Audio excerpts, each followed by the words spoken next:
name is Hitashi? Hitashi, yeah. Yeah. Okay. And where are you located? I'm in Miami, Florida. Oh, you're the one that was in Miami. Okay. I knew I was Yeah. talking to someone today that was in Miami and I was like, "Oh my God, how like coincidental because we were just there." Yeah. So, I are know. you like close to South Beach? I used to be, it's actually funny. We used to be in Brickell, like downtown, and Okay. then we moved a little bit away in the suburbs once we had our son. Okay. So, yeah, actually, the hotel that you stayed at, it was so funny watching your stories because we spent our wedding night there and like 2 days after that. So, the pool and everything, it just reminded me of that time. And I love that hotel. I think it's amazing. Oh Love yeah. it. I Hmm. I was like, I knew that my husband would be at the conference for most of the days. So I Yeah. was like, I need a hotel that's really nice because I'm gonna be there all day. Hmm. So yeah, it was beautiful. Yeah. Um, so you have one child? One, Yes. Yes. okay, a He's son. 20 months old. Yeah. A son. Okay. So he's almost two. And you were saying that Yeah. your husband is a surgeon as well? Yeah. He does like surgical oncology. Okay. Yeah. So I relate a lot to all of your content about husbands being physicians, the default parent, and then like, okay, I gotta go. And like, I'm just like, don't do that. Like, I'm always relating to that. And yeah, I relate a lot to all of your content. I'm like probably one of your biggest fans. Oh, that's so nice. Yeah. Thanks.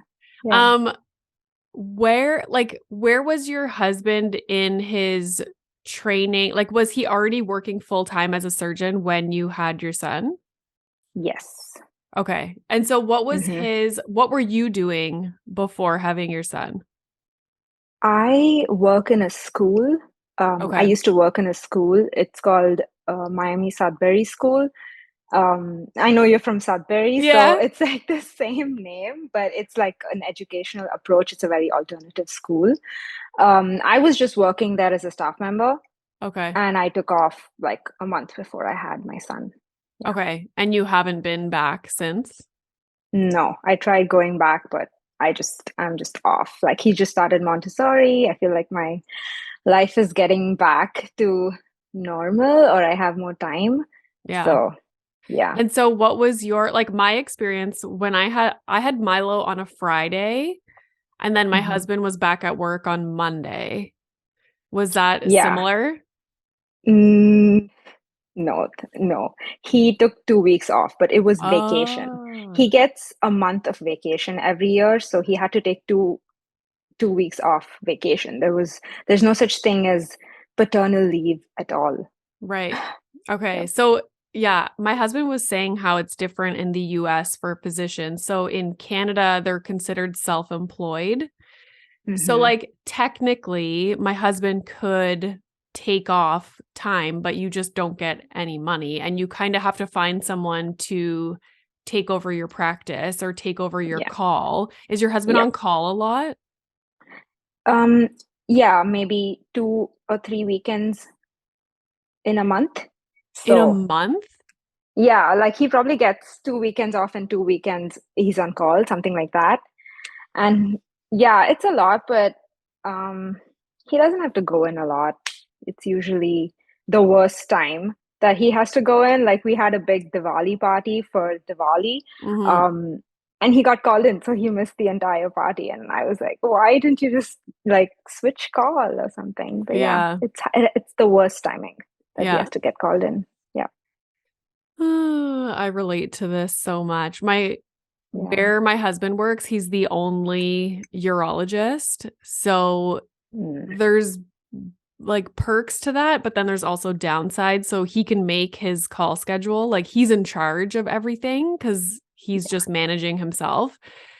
But at the same time, he's on call a lot. And it's like, oh, and it's like, this going into it, but once you have a child, I feel like when it's just you at home, like it doesn't matter. You're like, okay, go do whatever you have to do. But once there's a Yep. child, it's like, yeah, the default Yeah. parent thing and the one that always has to be flexible and Mhm. like that's a big thing. And just to Yeah. know that like I kind of had to wrap my head around and I still do that like his job will always come first. Yeah. And My that's husband does not like to believe that. He denies it and he's like, no, family comes first. And I said, okay, if you have to go in, can you not? You do. mhm. So he's in denial. He's Yeah, still in denial. Yeah. I know.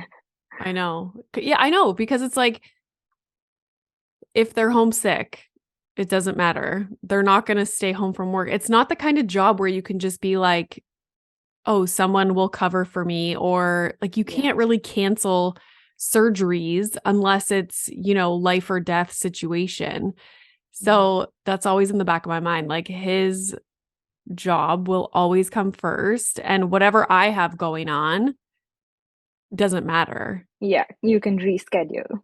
Yeah, totally. Yeah. Totally. Yeah. So you messaged me saying that you had a home birth Hmm. and that your husband's a surgeon. So I was like, "Oh my God, I must talk to her because my husband would," and I don't want to say like he wouldn't let me have a home birth, but like Yeah. he is so biased about home birth. Obviously, like he works in a Hmm. hospital. He's like a trained physician. Yeah. He's also a urologist, so he sees anything that would go wrong. Like he has to go Yeah. in and fix anything that has to do with like the bladder or which like, Yeah. a lot of stuff happens in that area when you're giving Hmm. birth.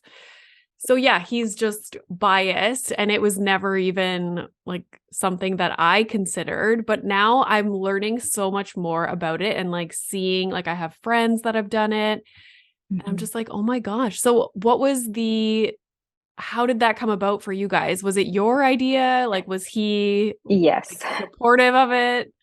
I actually spoke to him about it before I was even pregnant, and we were not trying or anything. And I watched this documentary called The Business of Being Born. I don't know if you've Yes. heard about it. I think Yes. most home births begin with that. Okay, I watched this documentary. That's me. I'm that person.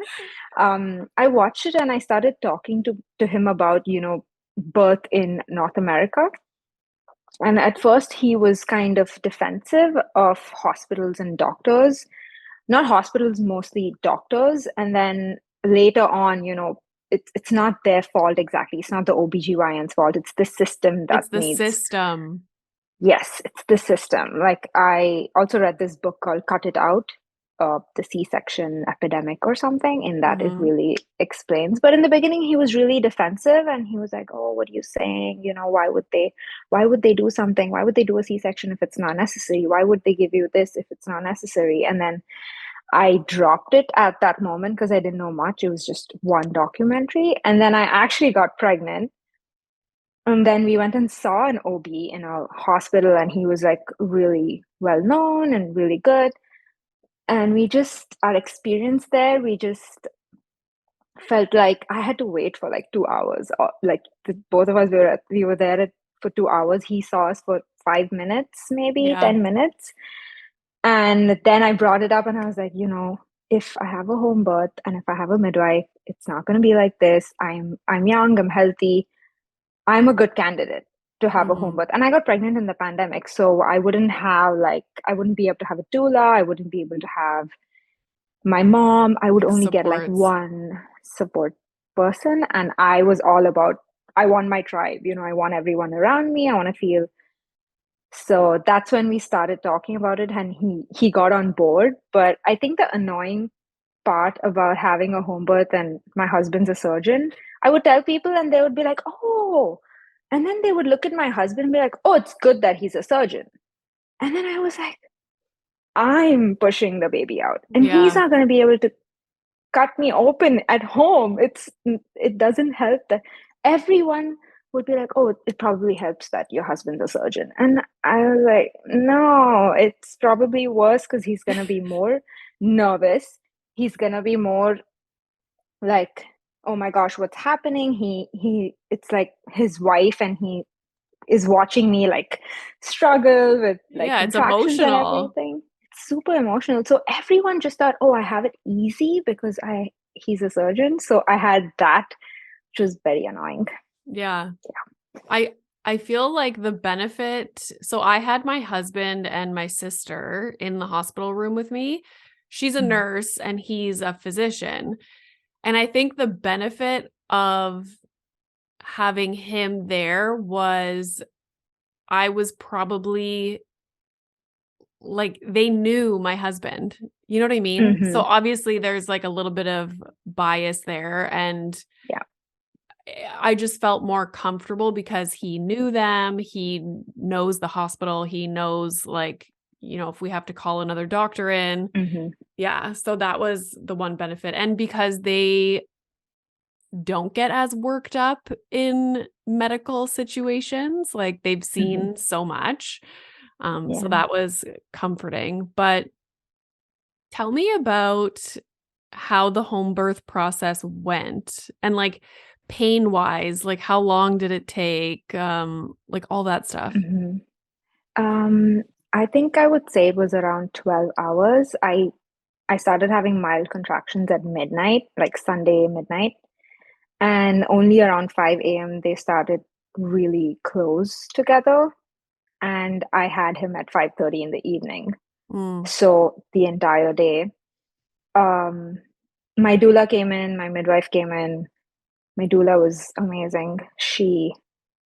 I would not have been able to do it without her. She was just key to like pain management and all of the counter pressure stuff, massages, and it got pretty intense. I think post 12 noon. Um, and I had something like called the cervical lip, where the baby's head is pushing on, like something's wrong with the cervical lip, I think. mhm. And I had to like do this position on the bed where I had to stay in that position without moving for an hour. And that was very intense. I think that was the most intense part of my labor. Yeah. But then, and then I just started getting sleepy because I hadn't been, like, I didn't get any sleep all night. I woke up at midnight and I just didn't sleep. And I was just like, I just want to take a nap right now. Can I just get a break? Like, that would have been really nice if I had like an epidural at it or something.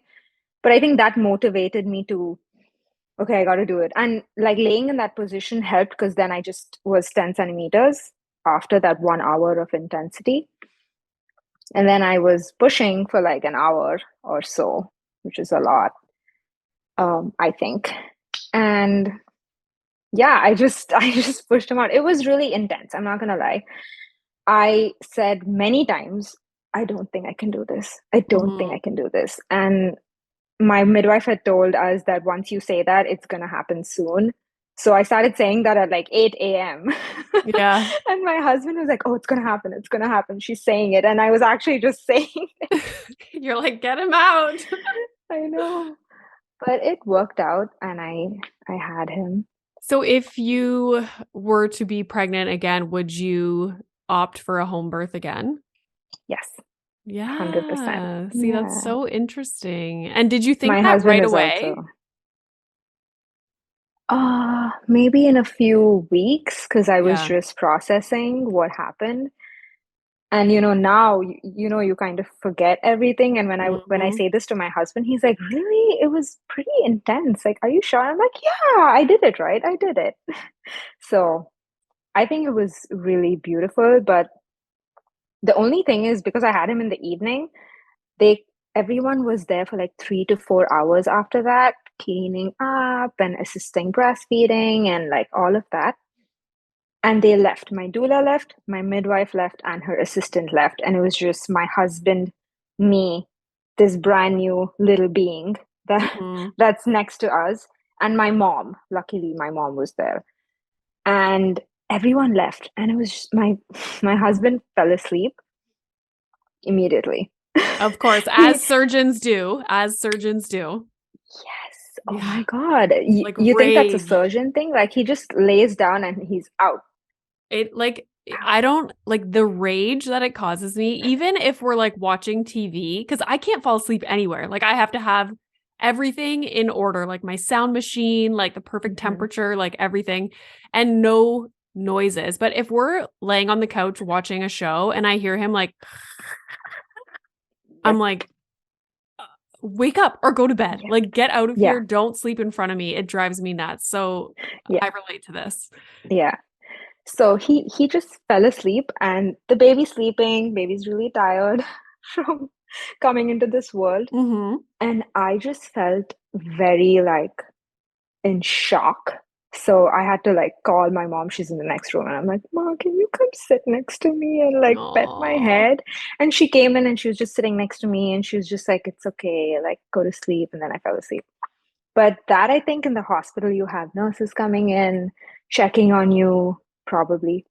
Um, so I didn't have that, you know. yeah. I was like, as a first time mom, I think that was like, wow, I feel very like left alone. Did you have Yeah. anxiety? I did not.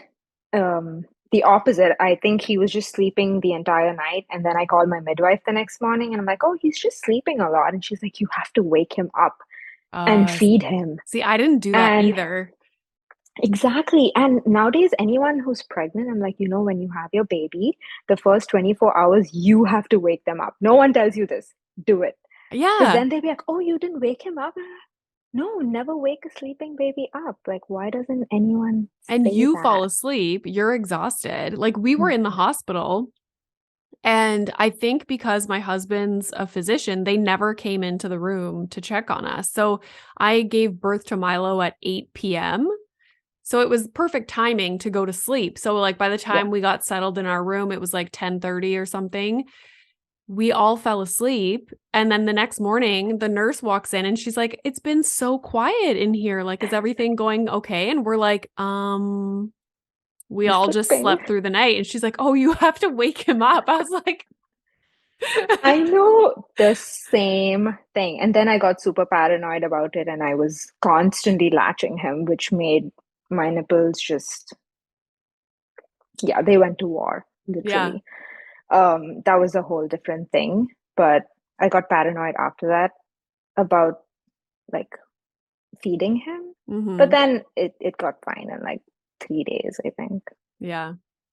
Yeah. Oh, geez. Well, how are things going now? You said is he in daycare or preschool? Montessori. Montessori. Yeah. And Yeah. how is that going? When did he start? In August, he was 18 months old. That's when Okay. they take them. Hmm. And I knew I wanted to just have him start because I think he was ready. He was bored at home with me. Yeah. I'm like, there's only so much I can do to Yeah. engage you. Um, he's super social. He just loved going to school. He still loves it. Yeah. He's And do very they happy. start school? They start school at 5 there or 4? Yeah, I think 5. The Montessori school has till 6th grade, but I don't know if we'll have him till 6th grade there because the students start reducing. They go to public Yeah. school or regular school, so I don't know. We're not thinking about that right now. Yeah. Yeah. And what are you guys thinking? Do you want more children? Where are you at there? I know we're not supposed to ask people this, but it's my podcast and I like to ask this question. Yeah, of course. Right now, like many people are asking that same question. We definitely want to have at least one more. Okay. Um, We do. It's just how are we going to manage? Like, I do drop off and pick up almost every day. How am I going to do that with a newborn? Am I going to put a newborn in the car, my toddler in the car? And like all of those logistics is what I'm worried about Yeah. because he leaves at 6:45 a.m. for surgery. Hmm. So This is those are some exactly, things. it's hard because your partner's job is not flexible. So Yes. everything is on you. So like I find myself like right now struggling with like wanting to have a second one. And I find myself going throughout the day with Milo right now. And I'm like imagining, okay, now if there's a baby here, like you Yeah. said, what am I going to do? Every time I have to drive Milo to school, I'm like packing up the baby in the car seat. And I know people just do it and it's I fine, know. but it's hard to not Think about think it. about I that know. and how difficult it could Hmm. end up being. But Yeah. yeah, you just do it and you just do it. So, yeah. Yeah. I think after you had the episode with I forget her name. Her handle is that darn chat on Oh yeah. Instagram. Yeah. She's a fair play facilitator. We got the book. He read it first, and then I read it, and then I was like, we need to change things up if you want to have another baby. Yeah. Like, we need to things have to Interesting. I change. have that book. I'm gonna freaking get my husband to read that. Oh, he Like, read it and he was like, you got to read this. Like, half the book is how to speak to your partner. You don't even have to read that bit. Just read the I'm like, oh, thanks. That's yeah, sweet. I love that. Yeah. Okay, well, is there anything you want to ask me before we go or tell people that listen to the podcast? I think I'm always telling people that your podcast is like an amazing resource for all moms. I'm constantly sharing it and saying, you got to listen to this podcast. It's just such a great resource. Anytime I tell my husband, so I was listening to Renee's podcast, and he's just like, you're obsessed. And I'm like, it's so great. Oh, It's I so love great. that. Like, I can't stop. But I think it's amazing what you're doing. Oh, Thank you. thank you. I Yeah. love it when people are like, I sent this episode to my husband, or like, I listened to this episode with my husband. I'm like, oh, good. I wonder if my Yeah. husband secretly listens to the podcast sometimes. I don't know. I'll have to Probably. ask him. Yeah, Yeah. maybe. He just doesn't tell me. Anyways, well, it was nice to talk to you. And yeah, too Yeah. bad we didn't do this before Miami. We could have you know, I know. had coffee or something. But my husband, Yeah. he might be going back in the new year. So if he does, I will let you know. But my sister lives in Toronto, so I might be visiting. Oh, cool. Okay, yeah. Well, Yeah. message me if you ever come to Toronto. Yes, I will. So, what was I even talking about on my stories? It was, You, driving Milo to school. yeah. So, what happened was the day before we left to go to Miami, I brought my mother-in-law with me to the bus stop. Milo has loved taking the bus since day one, which we were not expecting. But anyways, it was like a nice little routine that we had going. And so because we were leaving, I was like, okay, I'm going to take you to the bus stop, like show you how it works, where we go, whatever. So the bus happened to pull, like usually it goes around the block and then comes on the side of the street where we're all standing so that the kids just like hop on. But for some reason that morning, it didn't go around the block and it just pulled on the other side of the road. And then it put its like arm thing down for us to cross the street. Oh, And weird. it was a different driver too. So one of the moms runs over and is talking to the driver and she's like, oh, are you this for like this school and blah, blah, blah. And he's like, yeah. So she like waves, and all the buses too have like A sign. information thing, yeah, on the window, so you know if it's the right bus. So it was. So she like calls us all over. So Milo like every morning he's like getting his backpack on to like go on the bus. And then I started to walk away a little bit because he got in line with all the kids to get up on the bus. And as soon as he like looked in the bus, and I guess it was a different bus driver, he was like, nope, like I'm not going on the bus. So he like runs up beside me and he's like, no, I'm not going. And like he was scared. And I'm like, okay, Fair enough. I'll drive you. Like I was creeped out too. He was on the wrong side of the road. He's a fucking man. Like it's usually this like young woman. So yeah, I was like, okay, I It's get a stranger. it. It's a stranger to him. And it was And just odd. Like the yeah, whole routine was was off. odd. Yeah. And so I was like, okay, of course this happens the day before we leave. And so my mom ended up like they tried to take him to the bus stop when we were gone. And it was the same thing. He would be happy to go to the bus stop, like see all his friends. But once the bus came, he was like, I'm not getting on the bus. So my mom drove him to school the whole time we were gone. They tried to go to the bus stop like 2 or 3 times, no, twice.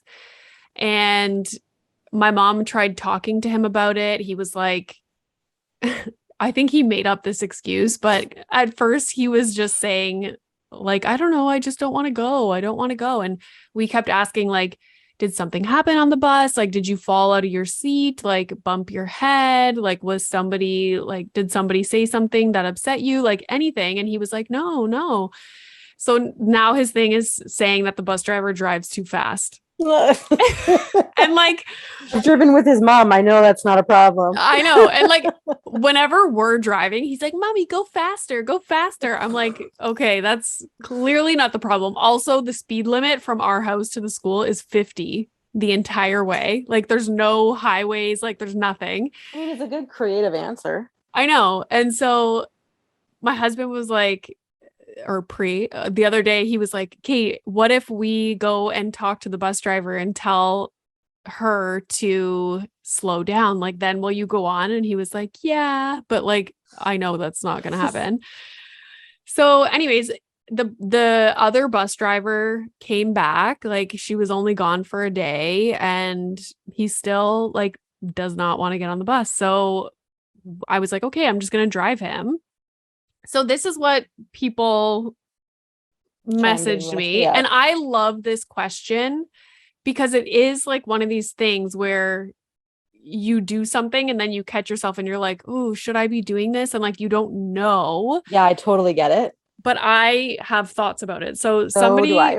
yeah. So somebody messaged saying, I'd love to hear your thoughts about when to give in to your kids, in air quotes, when to give in to their wants. When I think about my childhood, there were no options. It was get on the bus, period. And then somebody else wrote, which a lot of people can probably relate to, would you be able to talk about this on your podcast? This is what we're doing. If we do something like this, similar situation, my mother-in-law and even my sister will say, we're not setting a good path for our kids, that they won't learn that sometimes they have to do things they don't want to do. And it's part of growing up to be a functioning adult. It says, we're not allowing lessons to be learned and characteristics they'll need to function as an adult or even a teenager. I don't know what to do. They say I can't always save the day and fix their problems. So I'm setting them up. You know, you get the point. Yeah. So she says, like I can feel myself wanting to dive into that answer. Yeah. So she says, I understand what they're trying to say, but what the heck are we supposed to do? So it's funny. And I just recorded an episode with Carrie. And this came up like about how right now, like my perspective is Milo's 4. It's the same thing like with him not wanting to play soccer and just like sitting on our lap. And you know what I mean? It's like, some people are like, oh, you paid money for it? Like he would be going. And I'm like, the money's already fucking gone. Like that's a non-issue. It's like when you order something at a restaurant or like takeout, you go home and it's shit. What are you going to do? Make yourself eat it because you paid for it? It's like, no, the money's already gone. So it's like, you either have the food and stuff it down your face and not enjoy it and be out $20, or you can just be out $20 and not eat disgusting food. Like, right. But because you can, and I think that's an important qualifier here. So like you cannot eat the food because you can afford to buy other food. That's not your only meal that's available for you that day. And I feel the same thing comes with those activities and that kind of thing. So yeah, the money's already gone. It's already spent. But I am in a privileged position that I didn't have to scrimp and save. And that's like the one activity my kid gets to do this year. And so, yeah, you're going to go. So I feel like that's important to address like off the top, that having these options to go or not go, eat it or not eat it, come from a certain level of privilege. But I think that's important. And then I think the next question is like, why do our kids have to experience the same struggles we did? Like, yes. And they have new struggles that they're going to have to face and different challenges. And you're not rescuing them, quote, all the time. You are maybe eliminating one struggle, but there's still going to be others. And so for me, it's like, what is the goal right now? So for Milo, in your example, it's like right now the goal is to go to school. That's the non-optional piece. The bus, because of your flexible work situation, is an option. Yeah. You are not someone who has to be at work by 7 a.m. on the dot and has to get your kid on the bus. You are privileged in that. And so if it's not something that has to be that way, then why not then take this opportunity for your kid to learn that you listen to them, you hear their concerns, you understand their boundaries, and you're willing to work with Accommodate. them. Yes. I think the lesson here is that you have a parent who listens to you. Yes, I agree. And it made me think about, sorry, I'm eating a banana. This is like rule like number 1 of podcasting. Like, don't fucking eat when you're podcasting. I'm just so hungry. Probably like not having your like best friend on to just like bitch and rant is probably like the true. another one up there too. So it's okay.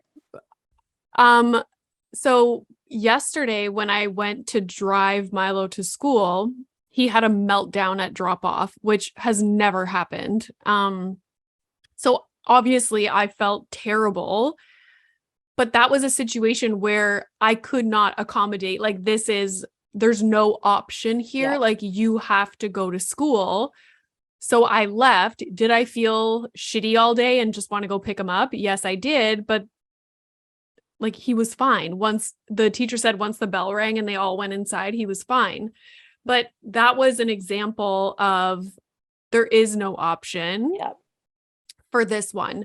But yeah, for me, in my mind, I'm like, he's 4. Like, life is hard enough. If I'm able to accommodate him for certain things that are stressing him out or like struggles, I am lucky that I can do that. 100%. And it's the same for me with Addie. Like some days she doesn't want to go to soccer or gymnastics. And I will remind her that there's one time slot. Yeah. You know, this is our chance to go. So if you don't go now, you don't get to go today or tomorrow. Like you'll have to wait till next weekend. And sometimes she chooses not to go. And for me, that's fine because the money's already gone. It's not about, what we paid per session. It's like we paid for the series. Yeah. And I want to encourage her to have, activities that she enjoys, movement that's fun for her. I don't want it to become a burden. So if she's really not feeling it, then I feel like I'm teaching her to listen to herself, listen to her body, and that I will also listen to her when she brings that up. And then teachable moments do arise later on when she's like, I want to go to gymnastics. Yeah. It's like, well, you missed it. You said you didn't want to go. And so, it's like, it's not about eliminating a struggle. Sometimes you alleviating one brings up another. Yeah. And then it's your job to help them through that struggle. And I think that's just part of our role. So sometimes it's like, there's not an option here. I'm going to help you with your big feelings about having to get on the bus, but I need to be at work and you need to get on the bus. But, we can talk about it. I'll help you through it. I'll do things to make it as comfortable as possible, but sorry, there's no choice here. Yeah. But sometimes it's teaching them something else. I don't know. And I feel like once they're older, it's easier to Explain and have them make decisions that are not just like, oh, in the moment, I don't feel like going. Like, they're better able to understand. Yeah. At 4, like, I just feel like and Addie's 3, like same thing.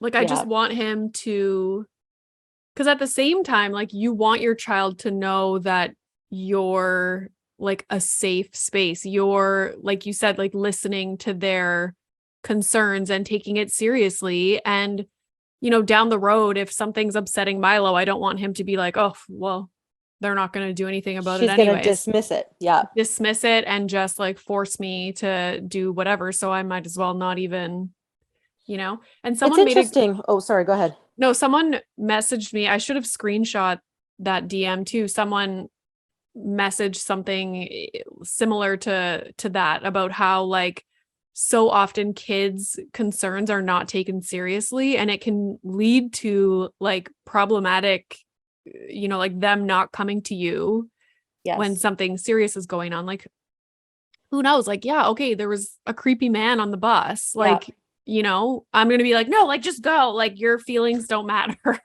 100%. And I think probably even more highly alert to this in raising a girl, because I think about teaching her that her no means something. Yeah. and that she has power, a certain extent, like to a certain extent, over her body and her actions and what she does on a day-to-day basis. And I want that lesson to carry forward with her into adulthood.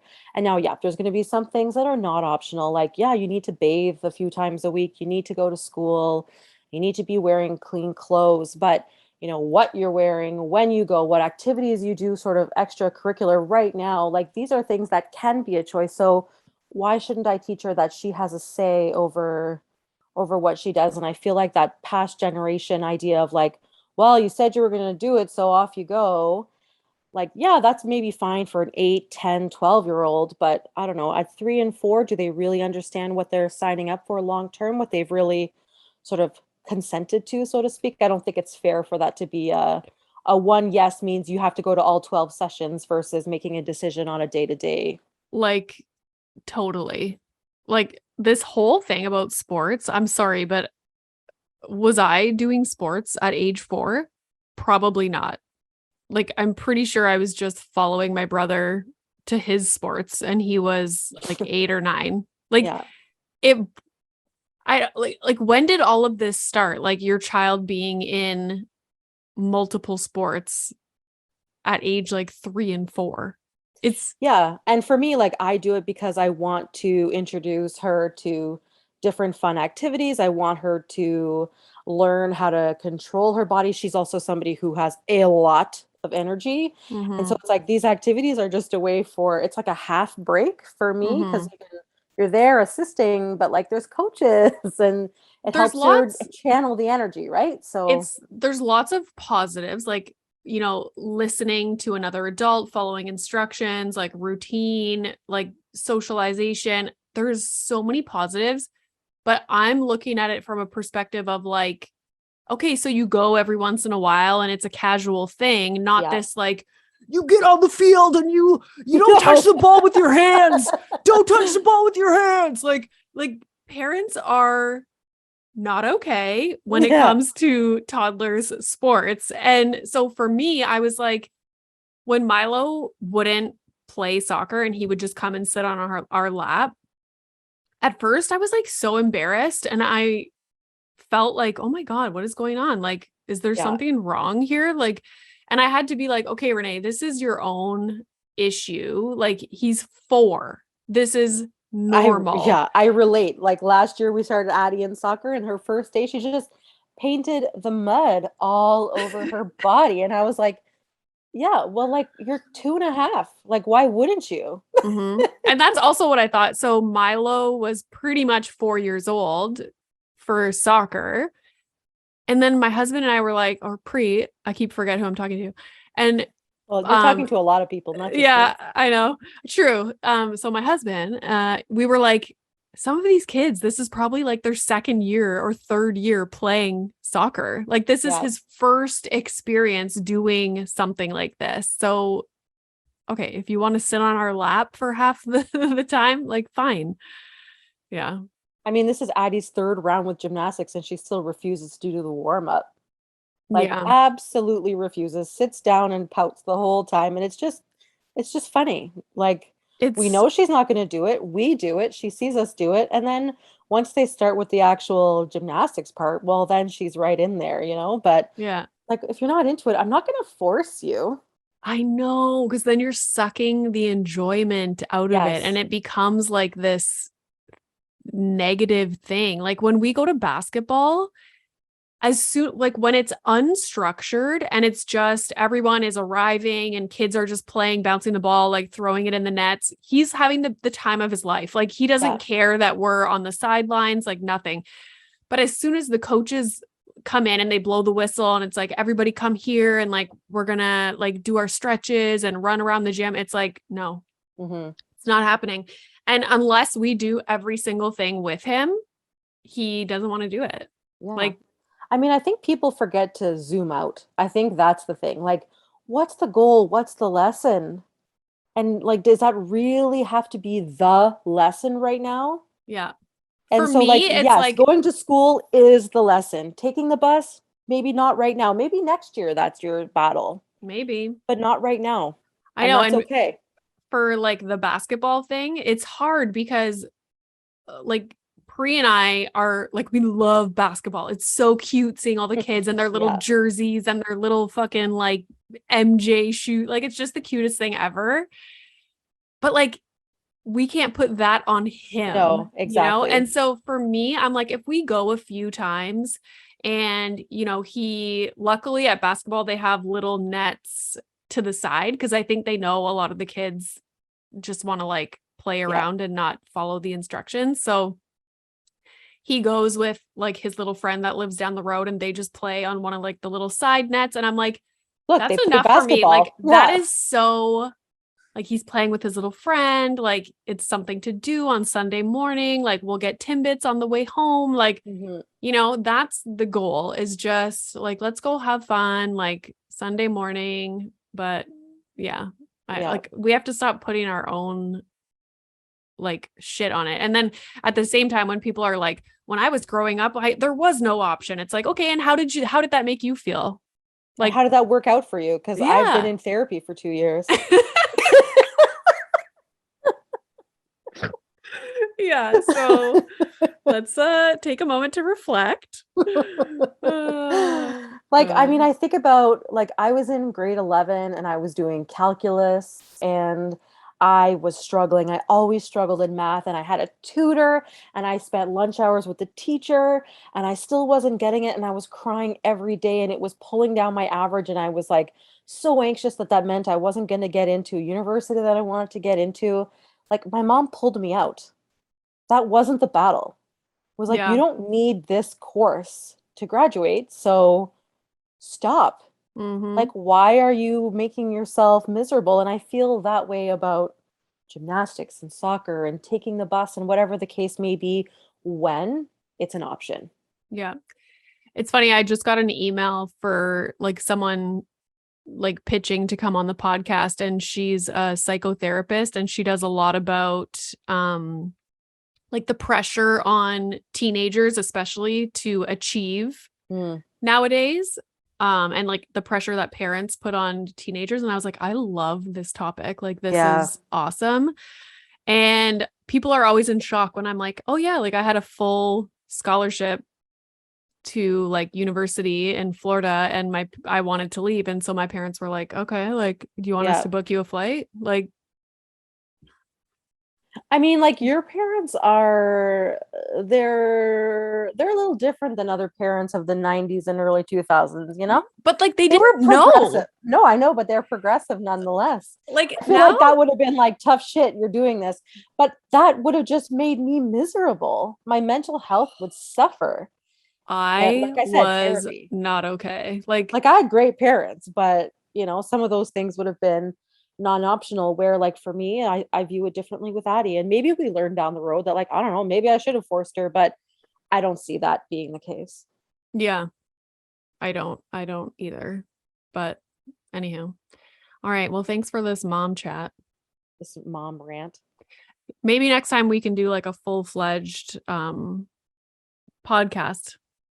I mean, I'm curious to hear like after you post this episode, like I want to hear people's thoughts. Like, you and I agree. I want to hear like people who have their own views, where it's like, this is why I want to see those comments. So like, if people are part of the Facebook group, like chime in, let's post a question. And I want to hear what people think about this. Yeah. Cause I love having discussions like this. And I love when people ask good because questions. I'm just like going about my day, like doing things that feel right to me. And I love when people question it and they're like, yeah, but can you talk about this? And I'm like, fucking right, I can. Like, I love question it, thinking but not about in a it. Shaming way. Like, exactly. It's just curiosity, and I love that. Yeah, exactly.